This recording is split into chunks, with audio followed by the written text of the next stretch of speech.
Mongoose, R.I.P. by William F. Buckley, Jr. Dedication for Samuel S. Vaughan, gratefully.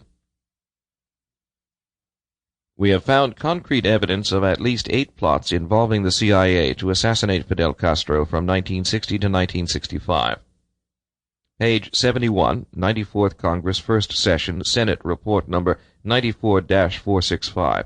Alleged assassination plots involving foreign leaders. An interim report of the Select Committee to study governmental operations with respect to intelligence activities. United States Senate, together with additional supplemental and separate views. November 20th, 1975. Senate Select Committee to study governmental operations with respect to intelligence activities. Frank Church, Idaho, Chairman. John G. Tower, Texas, Vice Chairman. Philip A. Hart, Michigan. Walter F. Mondale, Minnesota. Walter B. Huddleston, Kentucky. Robert Morgan, North Carolina. Gary Hart, Colorado. Howard H. Baker, Jr., Tennessee. Barry Goldwater, Arizona. Charles McMathias, Jr., Maryland. Richard S. Schweiker, Pennsylvania. The attempted assassination of Sukarno has all the look of an operation by the Central Intelligence Agency. Everyone got killed except the appointed victim. Editorial paragraph, National Review, December 14, 1957. Book 1, Chapter 1. Rufus was always formally hospitable, but even the few who had experienced his extra-professional hospitality, Blackford Oakes, for all his youth was conspicuous in that small and irregular company, could never quite be sure which Rufus it was they were now going to be exposed to.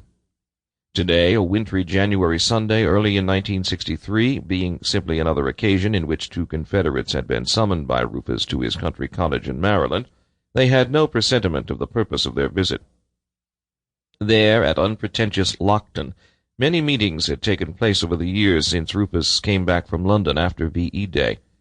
But if he had had to guess, Blackford would suppose that Rufus, in his 60s now, and resisting the retirement he had sought so resolutely since his wife's sudden death, was wrestling with a special problem. Not unusual.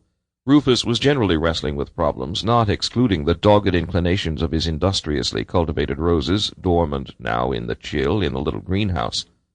But Blackford caught an intimation of gravity in Rufus's face when after lunch he distributed the material, telling Anthony Trust and Blackford Oakes to read it. Read it thoroughly were his actual words, that he would rejoin them later in the afternoon. Slouched about in the sitting-room in their sweaters and corduroy pants, they weren't in an entirely reflective frame of mind. Sample complete. Ready to continue?